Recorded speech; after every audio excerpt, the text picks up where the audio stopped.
Et oui, nous sommes toujours en direct de notre studio à Roland-Garros, Europe 1 Radio officiel. Nous sommes toujours avec notre grand patron du jour, Eric Babola, PDG de Babola. Toujours avec Nathalie Carré en charge de l'entrepreneuriat à la Chambre de commerce et d'industrie. Et nous, à la France Bouge, on aime mettre en avant chaque jour ces entreprises qui placent le capital humain au cœur de leurs préoccupations. Comme vous, Jérôme Chevarin, bonjour. Bonjour Elisabeth. Vous êtes technicien environnement au sein de l'entreprise AP2R. AP2R, ce sont les infrastructures sur les autoroutes. Le siège est à Dijon. Il y a 2500 salariés en France. C'est une filiale d'Eiffage. Et si vous êtes en direct dans la France Bouge, c'est parce que vous êtes à l'initiative d'un projet de ruche dédié aux salariés. C'est ça, vous les avez formés au métier d'apiculteur. Oui, c'est ça. En fait, avec deux autres collègues, on a mis en place un réseau de ruches qui s'appuie sur les compétences des collaborateurs. Et l'idée, c'est d'utiliser l'abeille comme lien pour faire des initiatives en faveur de la biodiversité. Donc des initiatives en faveur de la biodiversité, mais aussi, et derrière tout ça, il y a aussi le lien entre les collaborateurs. Ça, c'est hyper important. Ça crée un lien, des liens différents quand on a bossé sur un dossier et quand on doit s'occuper de ruches. C'est différent. Oui, en plus, on est sur des sites qui sont très très divers et puis très éloignés les uns aux autres, et donc ça permet effectivement d'échanger sur d'autres sujets et des sujets qui sont en lien avec des fois des métiers totalement différents. Il y a des personnes qui sont électro, d'autres qui travaillent comme patrouilleurs. Enfin voilà, c'est très divers. Elles sont où vos ruches ? Alors on a une dizaine de sites, on en a à Dijon, à Chaumont, à Lyon, on a à Agnières aussi, donc c'est vraiment en fonction des compétences et de l'initiative des salariés, puisque c'est des salariés bénévoles qui disent nous on veut bien faire partie du réseau OBSE, c'est comme ça. Et même vous vous en formez, certains n'ont aucune compétence et vous les formez. Alors il faut déjà qu'ils aient quelques bases, et après derrière effectivement il y a un accompagnement. Et vos ruches, elles sont dans les locaux d'entreprise, le long des autoroutes, dans des champs, elles sont où physiquement ? Eh bien, souvent on appelle ça soit des districts, donc c'est en fait des bâtiments qui sont dédiés à l'exploitation d'autoroutes, donc avec des espaces verts comme on peut avoir sur des sièges. Ça peut être aussi sur des aires quelquefois, ou alors des délaissés autoroutiers.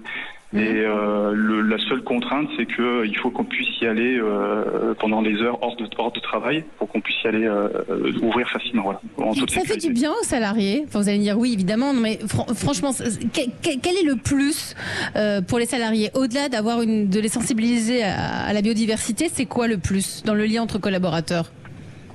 Souvent, je demande, quand c'est la première fois que les gens viennent autour d'une ruche, je leur demande quel est le mot qui pour vous reflète le moment qu'on vient de passer. Ouais. Et très très souvent, on parle de sérénité. C'est-à-dire, c'est pas du tout stressant. Et s'il y a un lien, il y a une connexion, et il y a même un arrêt du temps. C'est-à-dire que souvent, on est à la course du temps, parce qu'on voit pas du tout le temps passer. Et les salariés sont vraiment souvent bluffés par rapport à ça. Ils sont bluffés. Ensuite, ils peuvent avoir des ruches chez eux. C'est ça qui aussi, ils peuvent poursuivre cette initiative, même à la maison. C'est ça, oui. Souvent, la passion est débordante, et souvent, elle s'invite chez eux. Oui.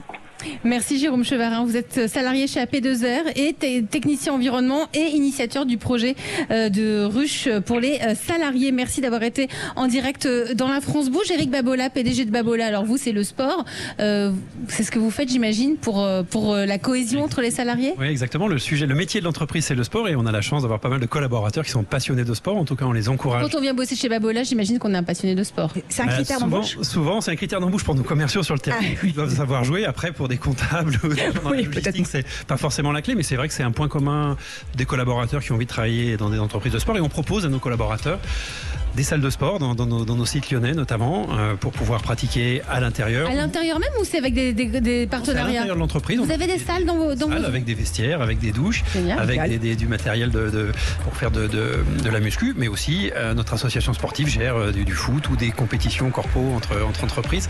Donc on cultive ça, pas seulement pour les passionnés qui sont très bons, mais aussi pour ceux qui ont envie de s'initier à nos sports, tennis, badminton ou paddle assez facilement. C'est déjà la fin de votre émission. Merci Eric Babola, PDG de Babola. Allez, Allez, moi je veux un petit pronostic pour ce soir quand même. Le match, il est hyper important ce soir.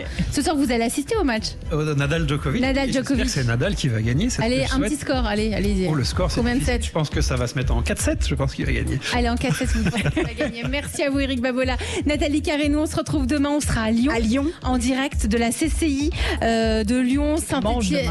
On va manger, oui, pour notre grand tour de France de CCI. On va rentrer dans les coulisses de la plus grande école de gastronomie française. C'est l'Institut Paul Bocuse et son directeur général sera avec nous lui aussi autour de la table de la France Bouche.